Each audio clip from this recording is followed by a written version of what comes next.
You're listening to Crossover's Student Ministry Leadership Podcast.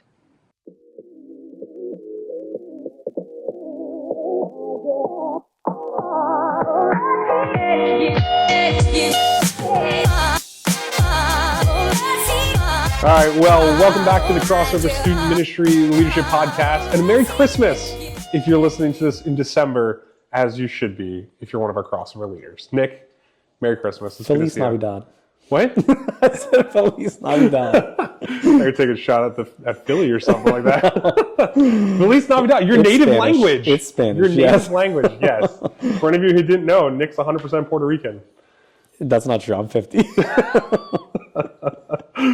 Anyway, well, hope you guys are getting ready for Christmas at this point. Excited to spend some time with family, and maybe away from us for a little bit. It's sad, but also I know a lot of you guys at this point, as you're listening, are preparing for Winter Blast, and so we're excited for that season as we come around to that time. But we have an exciting topic for you guys today. One that I think we both personally have just wrestled through as it comes to just spending time in ministry, and it feels like, for at least for me, you could spend time in about like a year of ministry and at some point hit this season. Yep. And so, but our context for what we're talking about today is leading others to Jesus when you yourself feel far from him. And so we're excited to talk about this today, but just wanted to kind of put some context out there for this episode, as we always do, as we're talking about what it looks like to lead others to Jesus when we feel far from him. We understand that the goal is not to tell you guys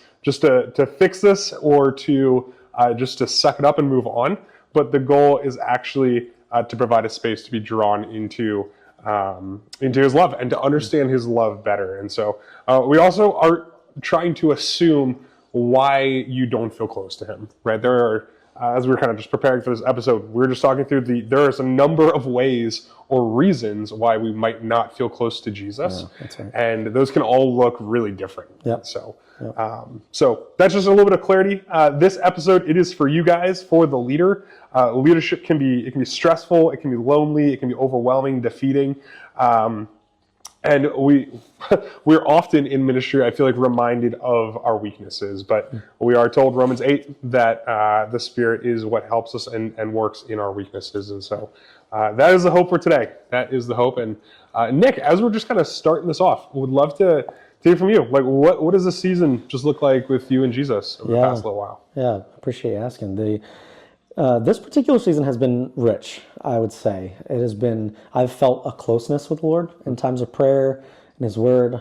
Just went through a book, as you know, Gentle and Lowly and Deeper by Dane Ortland, that just took a look at Jesus's heart. And I think I've just been in a season of closeness because I've just been captivated by the heart of Jesus. And that has been good. It's been refreshing because, as you know, like, I'm coming out of a pretty lengthy time of actually just what we're talking about, feeling pretty far from the Lord, in closeness, and like still doing the practices, still reading his word, still praying, but not feeling that intimacy with him.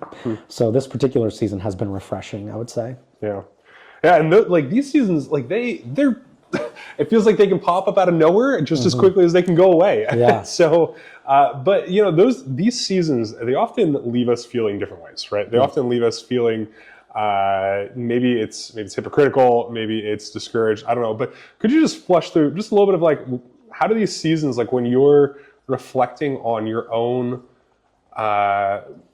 contributions in ministry, how do you kind of reflect on the ways that you feel toward yourself or toward God in those moments?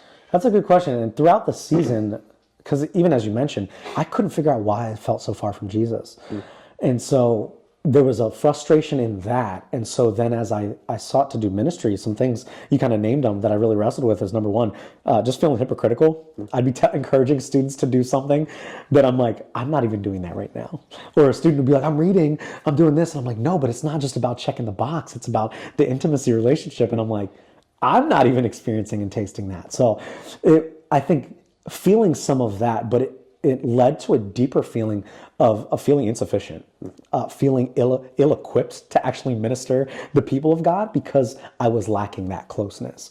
So I was constantly like, whether it was up on stage or in discussion or one-on-one connections, like should I really be the one leading these students? Should I really be the one guiding them when, like, if they were to look at my walk with Jesus, like, I'm feeling far from him right now.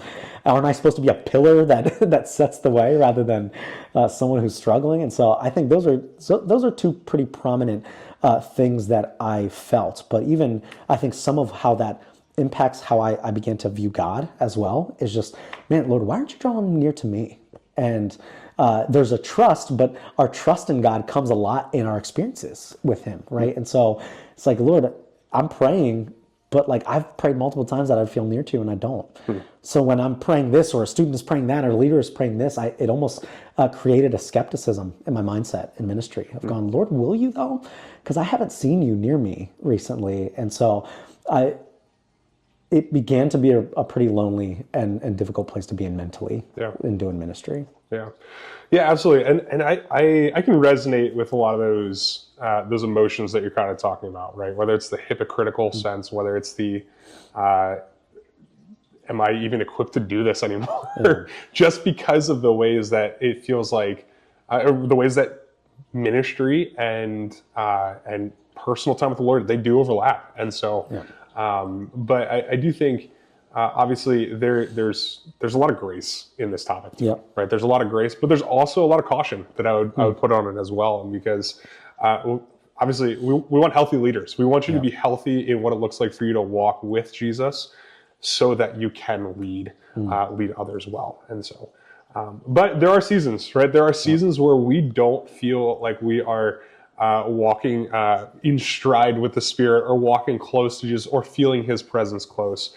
And just the one thing I'd love to just challenge the thought out there before we even get into this is the way that we feel things doesn't always describe the reality of what's going on. And so, I'm glad you said that, because I was even thinking in the experience, I think often our temptation is to drift towards the right answers. And lack the experience. So then it's like I don't even want to talk about the right answers because I'm not actually tasting them. But the reality is if they are true, we pursue them regardless of whether we're feeling them or not. And I think that was a difficult challenge to get over, because when you're not feeling it, like, why do I'm unmotivated. I'm not motivated to do the very thing that I should be doing. Truth alone should be who God is and what he has done. Truth alone should be motivator enough. It's tough. It's very hard. It's way easier said than done. But I think that was a challenge that I really needed to reshift my mindset of, like, my motivation can't just come from my experience, or I'm not going to go anywhere.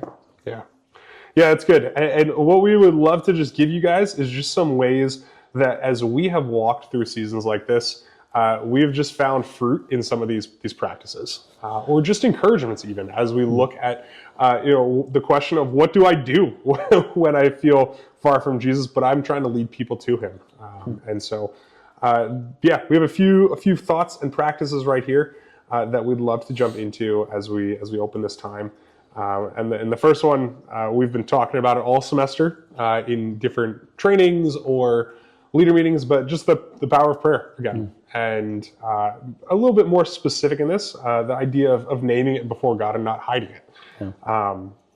Feeling far from Jesus isn't the same thing as being far from him, right? There is an element of your feelings don't necessarily dictate your union with God. And so as we look to these moments of discouragement, how often are we going before the Lord saying, this is what I'm feeling, right? Like, I look at the Psalms. I was just sitting in, been sitting in Psalm 130 for a while, and it's talking about just the way that he is processing the idea of repentance and not necessarily feeling what is being given back. And he says, I'm putting this before you, Lord, and I'm going to wait for you. Right? I'm just going to wait until you have brought the peace of mind that I'm looking for when it comes to this idea. And so I think one of the beautiful things that you see modeled there is the flushing out, Lord, I know that I have a sin and I've repented it before you, and now I'm going to wait for you to move in this. And so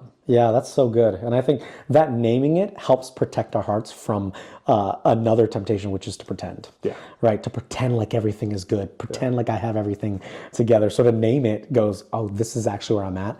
I want that to be known before the Lord. Yeah. And I think also I would go to a second point in terms of what do we do when we feel far from Jesus, is that remembering that leadership doesn't actually require us to pretend. This idea that we don't have to manufacture something in order for the Spirit to transform, to change hearts. Students don't need a leader who's always on fire. They need a real one, someone to walk alongside them throughout life, through the good seasons, but also the far seasons. Because when a student does face that, or someone in ministry does face that, they're going to go, what am I supposed to do? Yeah. And if they think their leader has never gone through that, they're going to feel just as alone and directionless as their leader probably felt. And so I think oftentimes we fall into the assumption we have to have everything together in order to lead. I just don't think that's true when you look at the way that the church functions. I don't know. It's random. I think of the movie Good Will Hunting. Robin Williams' character as the counselor, like by no means has all of his stuff together, but he's the perfect one to lead, right? Because of his transparency and the way he goes, I want you to be a part of my journey and me to share in order to guide you well. And that doesn't require me having it all together. It just requires me to invite you into the journey.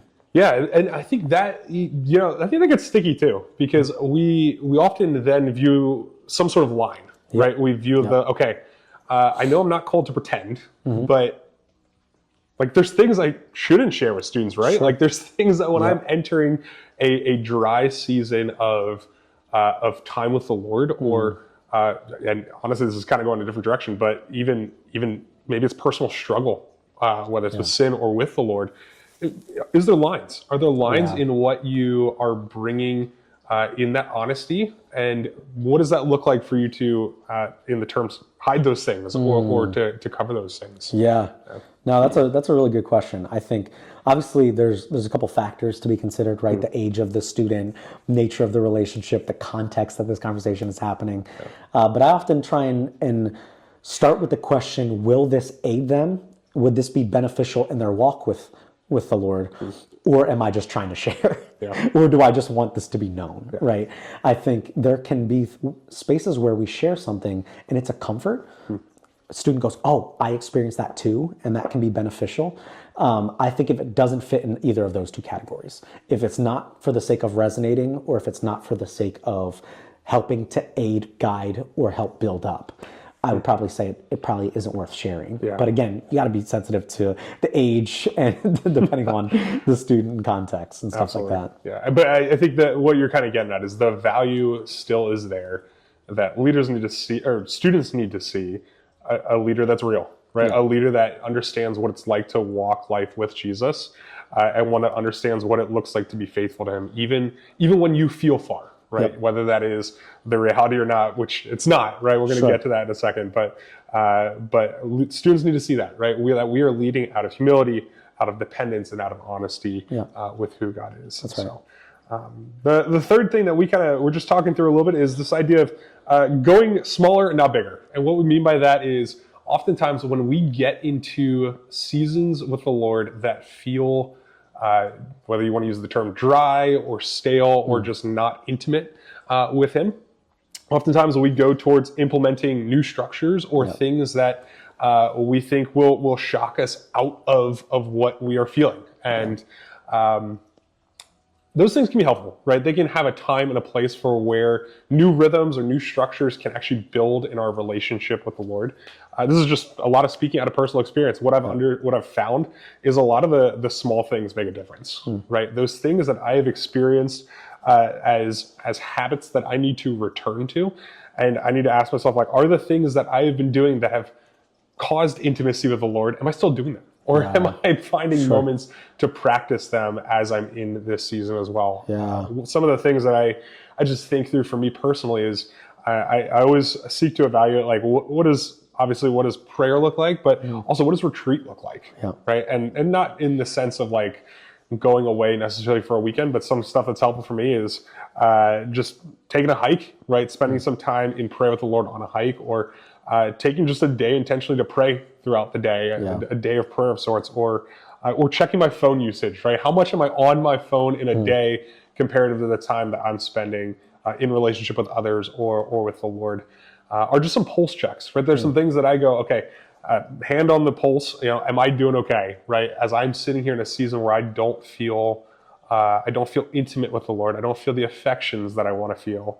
What am I doing, right? Is there something that I could be doing that would, I've seen in the past how it has drawn me closer to Him, and can I implement one of those small things to continually remind myself of His faithfulness? Yeah, that's so good. As you've kind of walked into this, are there ways that you have seen just small things that you have implemented in those seasons? For sure, because I definitely resonate with the temptation to go big, right? I think I was like continually going, when is this big moment going to happen that pushes me back into intimacy with Jesus?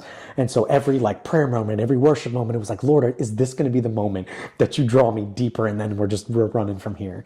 But as you mentioned, I think what I started to realize was it was less of chasing this big moment and more trying to walk faithfully in the small moments.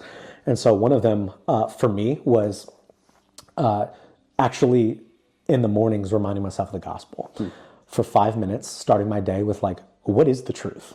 Apart from what I feel, apart from what I'm experiencing in my relationship with Jesus, what do I believe to be true about Him? So that was kind of twofold. It was remind myself of the gospel and then remind myself of the attributes of our God. So like again, because I want to remind myself of what is true beyond what I feel. And so I think I just kept trying to sit in truth and pursue that, whether it was maybe a couple of minutes just sharing in prayer what I'm feeling that day with the Lord. Right? I might not be feeling that intimacy, but it's still going, Lord, I want to be known by you. So I'm going to take a minute and just go, Lord, I'm feeling really down today. Or Lord, I'm feeling really discouraged that this is the 10th morning I've prayed this and I haven't felt any closer to you. But I also just sat in your faithfulness, right? I just reminded myself of your faithfulness. So I think those two were really helpful for me in some of these regular moments, these smaller moments of just trying to walk faithfully. Yeah. And I think those things, like when you'd use the term, like not trying to chase the temptation to just like jump back into these moments, right? Like those things, the Lord works in these moments of what we feel like is stale emotion or stale affections. And so it is important like to have ways that we're continually reminding ourselves of truth. Yeah. Right. I think it was a poem that was shared on a Sunday morning here at LAFC a month or so ago. And the poem basically says, if you want the Lord in the noontime and in the evening, you search Him in the morning. And I was like thinking about that. Like, what does it look like for us or for me in dry seasons to search the Lord in the morning, right? The first thing I do to remind myself of truth or to seek what He has to reveal to me in His Word. And so I know all these things are working a lot on the personal side, but these personal and ministry moments, they overlap. And so the ways that you're being cared for and being fed by the Spirit, they matter in what it looks like to serve in ministry. Yeah, so, absolutely. Absolutely. And then the fourth we would share is just don't isolate yourself from community. I know in the first point we kind of talked about this idea of naming it right before God, making sure that we declare that and acknowledge it. I think that's true of the people that we do life with as well. I think we can fall into the lie that like, I can't admit this to somebody because I'm not supposed to be feeling this. Right? I remember feeling that a lot of like, I didn't want to share what I was actually experiencing because I was like, man, I'm not only am I a pastor, but I say I'm a follower of Jesus. I don't feel like I'm supposed to be walking in this feeling far from Him. So I assumed like, man, I must be doing something wrong here. People can't know that, right? I don't want to share that. So I think that lie leads us to distance ourselves from not just reality, but from community. So I would say our encouragement would be, man, isolation is where distance can actually grow. So community can be a place where you invite people to share into what you're walking through, right? Community is where we share our burdens with one another, where we encourage and build each other up. And so, how are we doing community amidst feeling far from Jesus? I think I have experienced through a lot of pushing and challenging myself and people challenging me. I experienced a lot of fruit in community when I sought to be known in that space amidst community.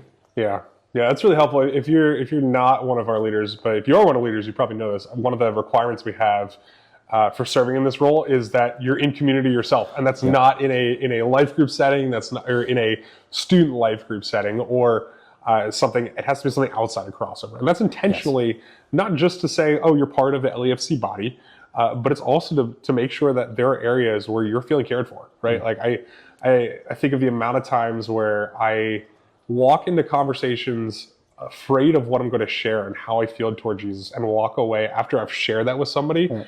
And there's sympathy or there's sympathizing, and you just go like, man, like the Lord just revealed to me that like I'm not the only one going through this, right? Like, or that there is encouragement to be had when I am going through this. And when you taste that, you can then lead that. Yeah. Right? Because you've been there, know what that feels like to experience that and to be invited into that. You then go, I really want to help a student feel that as well, and that aids you in guiding that time.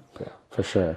Yeah. So yeah, it's important. Don't isolate yourself from community. As Nick said, isolation, it's where distance can grow, and distance in a feeling sense. Obviously, there is a reality of when we look at who Jesus is, we know that he is close to the weary, and so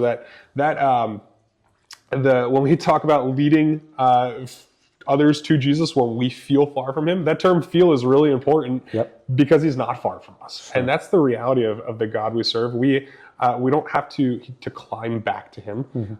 He moves toward us. And obviously within that, we ought to be faithful, right? We look at the story of Elijah, though. Just a story that's kind of running through my head as we were thinking through this episode. And I was thinking about the amount of times that you see Elijah pouring himself out for the people of Israel, for the Lord. And then he removes himself from that setting, and he's just like, Lord, like I feel burdened. Like where are you? Yes. You know, there's a point after he just saw the Mount Carmel go up in flames and all these things, and the Lord be really faithful. He goes, is there no one here that serves you? Am I the only one left? And the Lord's like, no. You know, but you know, in that, the Lord is saying, I know you feel this, and I know it feels like you're alone, but I'm still going to provide for you. And what he does is he provides for him in a way that shows his presence, and in a way that shows physical care as well. He feeds him, and he says, get a rest. And so I think some of those things, when we look at our circumstance today, I think the Lord does that in very similar ways. He attends to our needs in his presence and in physical care as well. And so absolutely. Yeah, and I think amidst that, and kind of wrapping up some of what we've been talking about, right, I loved your distinguishing between what I feel and what is true, right? We kind of talked about this, but like just because we feel far from him doesn't mean he is far. Absolutely. Right? We have his spirit within us. And so I think a lot of it begins with just a heart check. Are we investing in our time with Jesus? Is this something that we are walking faithfully in the small moments, right? And not just chasing the big moments. We talk about this with students at camp, right? But I think we often forget it. We as adults fall into this. Of we just cling to some of these big moments. But what does it actually look like to invest in the small moments as we walk faithfully? And also praying this over ourselves and our co-laborers. If we recognize this is going to be a reality, it's not a if, it's a when we do experience a season feeling far from him, are we praying over one another? Are we lifting this need up to the Lord and asking for him to provide, right? As Elijah did, are we asking the Lord to protect us and to protect our co-laborers as we seek to serve his kingdom? Yeah, absolutely. That's really good. And if you're listening to this around the time of leading up to Christmas, what I would encourage you is, if you're one of our crossover leaders, you have about 2.5 weeks off, right? And that is time where you're not pouring out necessarily in a crossover context. And so I would encourage you, if you're in a season where you're just feeling distance from the Lord, my encouragement is not to figure out how do you fix it by the time you jump back into ministry. But my encouragement would be, what does it look like for you to evaluate and take a pulse of where you are with Jesus? You know, take some of these tricks and tips that we've talked through and seek to understand, you know, is my relationship with the Lord suffering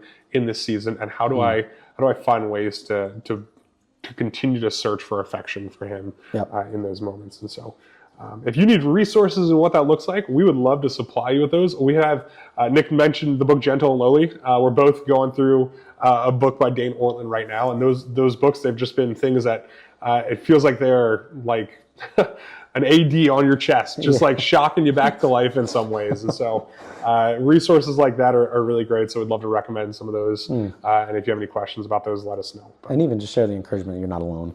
Yeah, Right. absolutely. Even though you might experience moments where you might feel that, but like Caleb and I can share, we're there for you. You have co-laborers that are there for you, as well as your coaches, right? We hope that there's a structure in place that we can draw alongside of you if you are feeling that way. Absolutely. Well, thank you for joining us. Again, we're wishing you guys a Merry Christmas if we don't see you from the time you listen to this to then. But have a Merry Christmas and enjoy some time with your family. Feliz Navidad. Feliz Navidad. See you later.